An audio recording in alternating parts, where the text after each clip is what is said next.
আমার ছোট্ট ছাদ বাগানে এত এত ফল সবজি কিভাবে হয় সে নিয়ে অনেক প্রশ্ন ছিল অনেক বন্ধুদের মনে।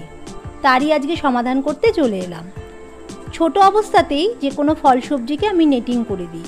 নেটিং করার ফলে আমি নিশ্চিন্ত থাকি যে আমার ফল সবজিটা সুরক্ষিত থাকবে আর তা আস্তে আস্তে বড় হয়ে খাবার উপযুক্ত হবে।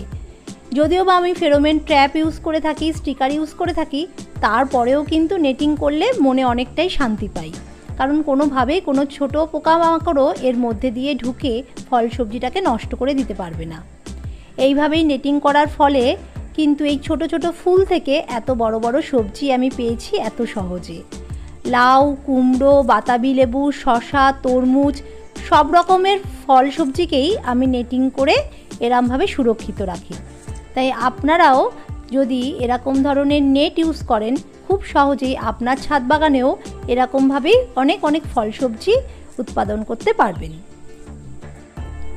ছোট ফল সবজিতেই পোকার আক্রমণ বেশি দেখা যায়, তাই ছোট অবস্থাতেই তাদেরকে নেটিং করে দিতে হবে। আর তাতেই কিন্তু ফলবে প্রচুর প্রচুর শাকসবজি।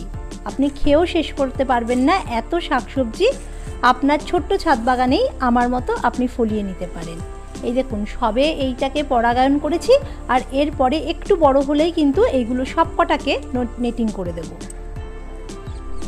আজকে নেট খুলে এই তরমুজটাকে দেখছিলাম যে খাবার উপযুক্ত হয়েছে কিনা।